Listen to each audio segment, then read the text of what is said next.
ప్రపంచంలో అత్యధికమైనటువంటి liquor scam. Right. ఖచ్చితంగా ఈ లెక్కర్ స్కామ్ లో రాబోయే రోజుల్లో చంద్రబాబు నాయుడు నారా లోకేష్ కాసుకో.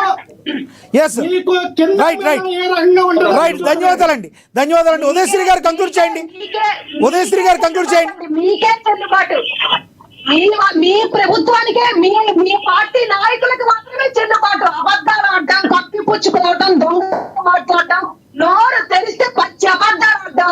చంద్రబాబు నాయుడు గారు, లోకేష్ గారు ఉన్నారు. గత 5 సంవత్సరాలు మీ జగన్మోహన్ రెడ్డి పెంచి పోషించి కల్తీ మధ్యాహ్నం జయబ్రాండ్ తీసుకొచ్చి అదే పిచ్చి పిచ్చి బ్రాండ్లకు కూడా రేట్లు పెంచి పిచ్చి పిచ్చి బ్రాండ్లకు పర్మిషన్ ఇచ్చింది మీ చంద్రబాబే. మేము ఏ బ్రాండ్ కు పర్మిషన్ ఇవ్వాలా? ఒక్క బ్రాండ్ కు పర్మిషన్ ఇవ్వాలా? ఒక్క బ్రాండ్ మీద తీసుకురావాలా? ఒక్క టెస్టులర్ కూడా మాది కాదు. ఆ టెస్టులర్ మీ టీడీపీ నాయకులే. ఆ టెస్టులర్కి పర్మిషన్ ఇచ్చింది చంద్రబాబే. ఆ జే బ్రాండ్ మీరు ఏదైతే ప్రచారం చేశారో ఆ జే బ్రాండ్లకి పర్మిషన్ ఇచ్చింది మీ చంద్రబాబే. ఒక్క బ్రాండ్ కి మీ పర్మిషన్ ఇవ్వాలా? ఒక్క టెస్టులర్ కూడా మాది కాదు. మీరు తయారు చేసినటువంటి ఈ కల్తీ మద్యం ఏదైతే ఉందో ఈ ఆంధ్రప్రదేశ్ రాష్ట్ర ప్రజలు ఆడపిల్లల యొక్క వాళ్ళ భర్తలు, వాళ్ళ పిల్లలు, వాళ్ళ యొక్క ఉసురు మీ నారా చంద్రబాబు నాయుడికి, మీ నారా లోకేష్ కి తగ్గుతుంది. పుట్టగతుల్లాగానే పోతారు. చంద్రబాబు, నారా లోకేష్ ఖచ్చితంగా పుట్టగతుల్లాగానే పోతారు. వాళ్ళు ఉసురు తగ్గుతుందమ్మా. నేను అదే చెప్తా. నువ్వు నామాలు పెట్టుకోవడమే, చంద్రబాబుని పెట్టుకొని నీ కార్పొరేటర్ అనేది నువ్వు నామాలు పెట్టుకోవడమే. రేపు రాబోయే స్థానిక ఎలక్షన్ లో ఈ ఉదయశ్రీకి సమయం తక్కువ ఉంది. వేణుగోపాల్ గారు కంక్లూడ్ చేయండి. 1 minute. వేణుగోపాల్ గారు 1 minute లో కంక్లూడ్ చేయండి. సమయం తక్కువ ఉంది. టాపిక్ మాట్లాడమని చెప్పండి సార్. ఊరికే మీరు టాపిక్ మీద కంక్లూడ్ చేయండి. గత ప్రభుత్వంలో ఎక్సైజ్ డిపార్ట్మెంటే లేదు. ఇంకా గత ప్రభుత్వంలో ఎక్సైజ్ డిపార్ట్మెంటే ఇచ్చేస్తే జగన్మోహన్ రెడ్డి ఏ విధంగా కల్తీ మద్యాన్ని కానీ లేదా కల్తీ సారాన్ని కానీ లేదా కల్తీగా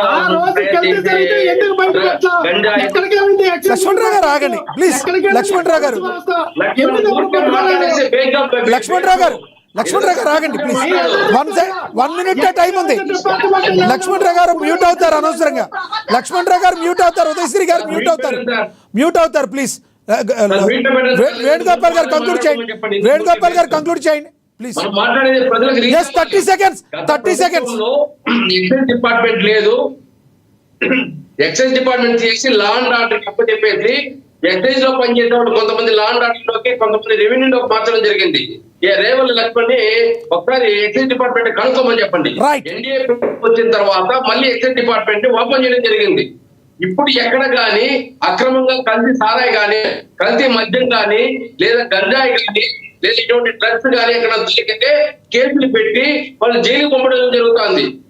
ఎక్సైజ్ డిపార్ట్మెంట్ లేని దాని వల్ల ఎక్కువ గంజాయిలు, కల్తీ సారాలు, కల్తీ మద్యం జరిగింది. అవి అవగాహన తెచ్చుకొని మాట్లాడాలి కానీ ఊరికే వేగంగా టీవీ ముందు ఏదో మాట్లాడడం కరెక్ట్ కాదు. ఎంతవరకు కరెక్ట్?